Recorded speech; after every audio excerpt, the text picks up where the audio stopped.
Welcome to NEXTGames' Intense Ambuscade series. Today, we will be going over the January 2022 Ambuscade against Goblins, last seen in December 2019. Now this video will go over key item acquisition, how to solo both easy and very easy with battle examples for both, and then a battle example on very difficult, as the party strategy this month is entirely different from the solo strategy. Now let's start with key item acquisition. This month, you need 1 goblin kill for your first key item of the day, or 3 goblin kills for multiple key items. I find the easiest place to get these kills is to simply home point warp to Newton Mavopolis, where there are a number of goblins or moblins nearby that you can get your key item on. Now this location won't be enough for crowded servers, so be sure to list other key item spots that you have found down there in the comments. Now in regards to the run itself, this month is against a number of goblins. The Bozzetto Dawn is the first. It is a red mage, black mage, and starts in the center of the battlefield. At some point during the run, this Bozzetto Dawn will use Chain Spell. Now, the next one is the Bozzetto Ravager, which is a warrior and starts on the left side of the battlefield and will use Mighty Strikes at some point during the run. The third goblin is a Bozzetto Deathbringer, which is a Dark Knight and starts on the right side of the arena. He will use Blood Weapon and hits very fast as he has a Kraken Club type weapon. Next is the Bozzetto Incanter, which is a black mage and sleepable. Now, this Incanter will only appear on very difficult and is the only sleepable goblin in the group this month. So if you're on very difficult, make sure you make that kind of part of your strategy to keep this Incanter slept until it's time to take them on. Also, during the run at some point, the Incanter will use Mana Font and has the ability to use Goblin Dice that you'll commonly see in Dynamis that can do a variety of things, including Benediction. Now, in addition, there are 2 others that can be spawned by the Dawn. The first is the Furious Bozzetto Bomber. Now, this can spawn on any difficulty, and he appears to use a bomb that distributes its damage among all of the people that it hits in AoE range. The damage this does is governed by difficulty. On very easy, it's only going to do about 1500 damage, making it very simple to get past. On easy, it'll do 3000 damage, making it more difficult. And then on normal and above, this is going to do 6000 damage, definitely requiring you to employ strategy in order to take it on. Now, in addition, the Baby Bomber can also be spawned, and you will only see him on the difficult and very difficult difficulties. Now, he appears and will use either the bomb I just spoke of that distributes its damage evenly among the targets that it hits, or an ability called Blasting Bomb that will do 1500 damage to everyone in range.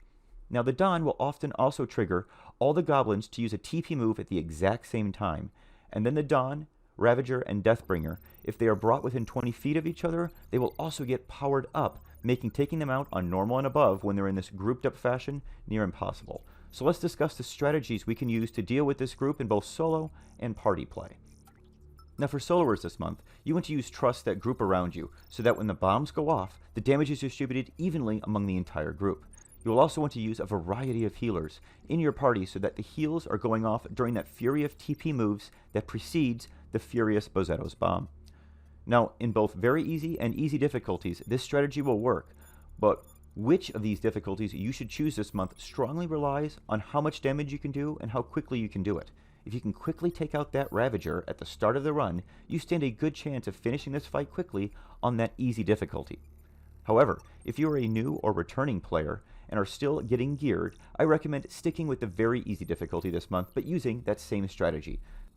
Now, Trust I recommend this month are Valnariel for tanking due to his AoE weapon skills for keeping hate, and also he has the ability to cure you and your party, Joachim for marches and small cures, Arcelia for haste and AoE cures, Sethdas to continually restore HP, MP, and TP to the party, and Monburo and Yoran Oran for cures and keeping those enfeebles off of you, such as Paralyze and Petrification. Now, please note, this is different from the strategy that I recommended back in December 2019. Back then, I found that if you boost your hit points to over 3000 and go with the Dancer sub-job, you can pull the mobs away from the Trust and cure bomb yourself as that bomb goes off. Now, this strategy does work, but makes for a much longer run and isn't very viable for many jobs. Therefore, I wanted to present a different strategy this time around. Now, while you watch this battle example, I also wanted to mention that the NEXTGames merch channel officially opens this Friday. You can get to it by clicking on the icon and the NEXTGames banner, or by going to nextmerch.myspreadshop.com. There, you can find lots of Next brand merch as well as customize what you want with your own designs if you wish. All purchases go to help support the channel. Look for a video to be out on Friday of this week when the shop officially launches, going over the shop and its customizations. You're now going to see the rest of this first ninja run on easy. I will then show you battle examples with Red Mage, followed by Dragoon, also on the easy difficulty. I'll then show you the very easy battle example showing how new and returning players should take it on this month. Now after all of those, I will show you the very difficult strategy I recommend this month. Note, this party video was recorded back in December 2019, but I wanted to post it for people who wanted to use a party strategy this month. Now the timestamps for these runs are right there, so if you actually wanted to skip forward to a specific battle example, feel free to do so now. Enjoy the runs, everyone.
For most groups, I recommend starting with the normal difficulty to get the strategy down, and then moving on to the difficult difficulty.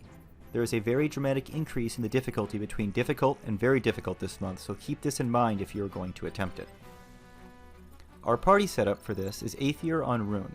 His job will be to hold the Dawn until the end of the fight. Previously, we also had him holding the Incanter, but the hate on the Incanter was very weird in previous fights, so we're going to choose to kill him straight away this time. Fruit Cups is on Core, and Chimax is on Warrior. They will be our main source of damage for this fight. They will be SCing with an Upheaval and Savage Blade light skill chain. Brabion is on Geomancer, and he is here to keep us all alive and help with overall damage. He will be busy, as even though his main goal is to help the DD on the mob they are currently killing, he may need to run to one of the tanks to cure them or get paralyzed off. Luthinde is on White Mage, and while she can help cure people at times, her main goal for the fight is to silence the Don and to make sure that the bombs he throws go to her in the middle of the arena.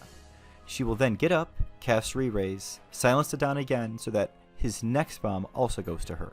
She will continually repeat this until the fight is over. I am on Nin Dancer, and my job is to grab the Bozetto Ravager and pull him to the left corner, while I will hold him and do as much damage as I can while they defeat the Incanter and the Deathbringer. Chimax will grab the Bozetto Deathbringer and the Incanter and pull it to the right corner along with Fruit Cups and Brabion to kill them as quickly as they can. Aether was the first to run onto the battlefield so that all the gobs aggroed him. Now we're all to grab our goblins and head to our respective corners. Now you are on the Dancer sub-job so that you can cure yourself and get blind and paralyzed off of you. However, this makes the initial hate grab hard. Get a quick step in as soon as you get a melee hit in, and then an animated flourish to provoke him and pull him to your corner.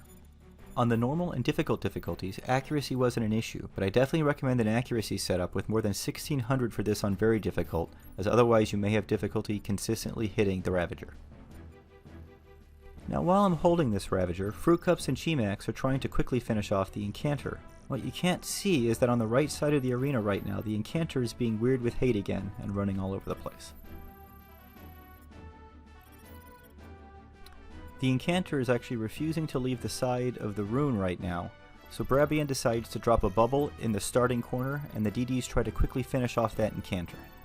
I considered here repositioning so that I could take advantage of the Geo Bubble, but then decided not to as I didn't want to risk the chance of adding another Goblin to that group of Goblins over there and making them all stronger. Sorry that there's no game audio for this part. I accidentally recorded our Discord chat in the video for this fight and had to mute it to remove that. I'll figure out a way to do this in the future so that I can still do party setups and not record Discord chat. Now right here you can see just how odd the hate on the Incanter is. I think he's actually coming for me right now when I haven't done a single action to him the entire fight. Remember, you can sleep the Incanter, so if your group has that option, that should make the Incanter part of this fight easier on very difficult.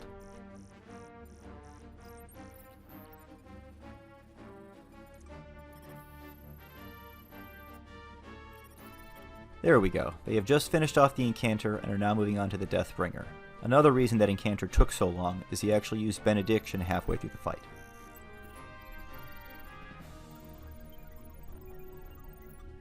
Since the bubble was down and they had already killed one in that spot, they went ahead and tried to finish the Deathbringer there as well.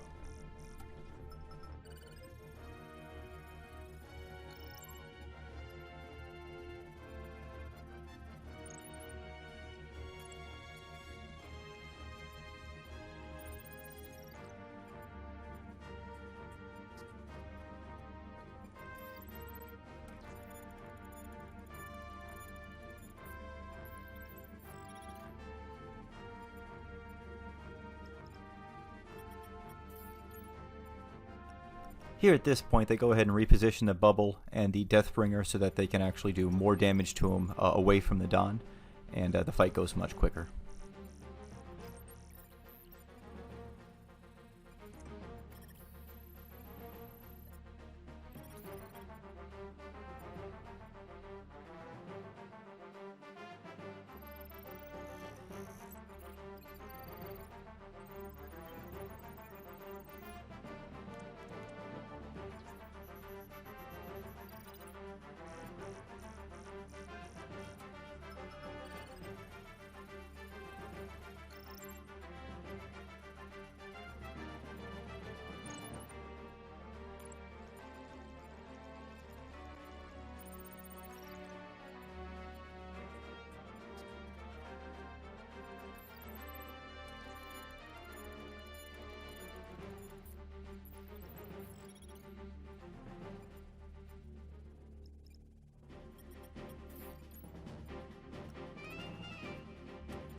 The Deathbringer is now dead, and here comes the DDs to do the last 80% of damage to my mob. At this point, I'll stop weapon skilling to make sure they can get in their skill chains.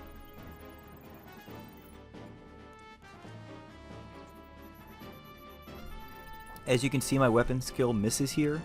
That again goes back to my accuracy comment earlier. Make sure you have high accuracy not only in your melee setup, but your weapon skill setup for this fight.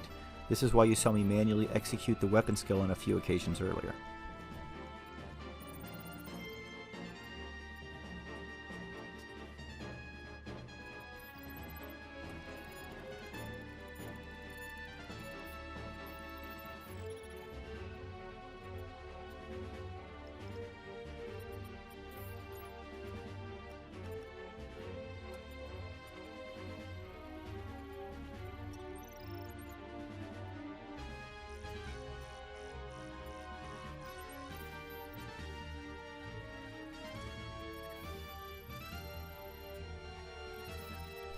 They sadly pulled off me here and almost die, so note for other ninjas trying this, make sure you save up your finishing moves for this part so that you have animated flourishes ready, and therefore provokes ready, to keep hate during this last stage. Okay, just the Don left. Be sure not to get too close to Lithinde, who is taking those bombs, and let's go ahead and finish this fight.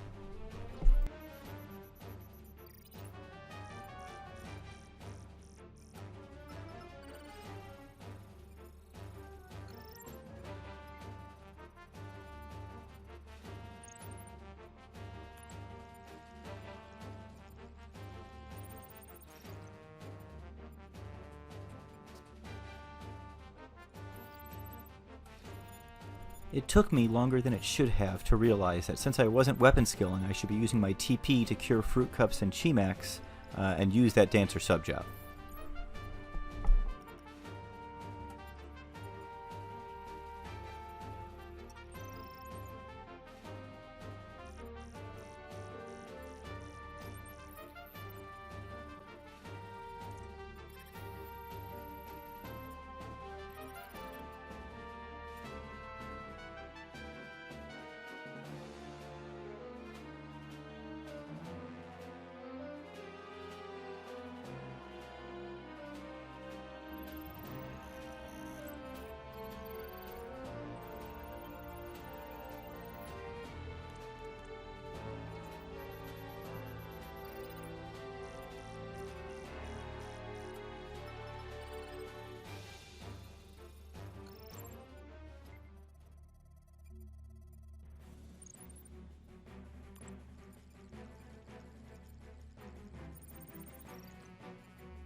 At this point, the Goblin had ice spikes up, and it kept paralyzing the core and warrior, making them unable to act. This makes this part of the fight slow down a bit.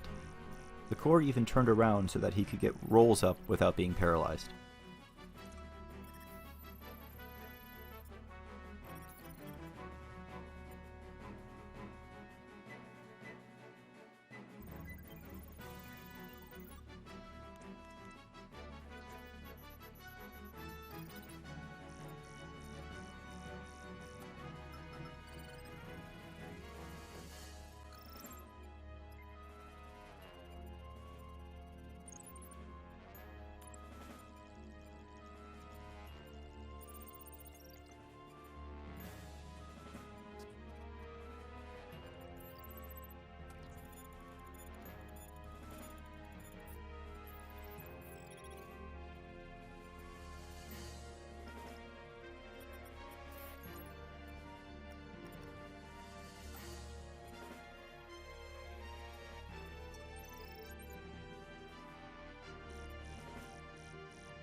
That's going to be it for the January 2022 Intense Ambuscade video. I hope you found that helpful. If this is your first time to my channel and you enjoyed the content, please be sure to click on the subscribe button and the little bell icon next to it to be notified when my future videos are released. Thanks so much for watching, everyone. Have a great month. Stay safe and stay healthy out there.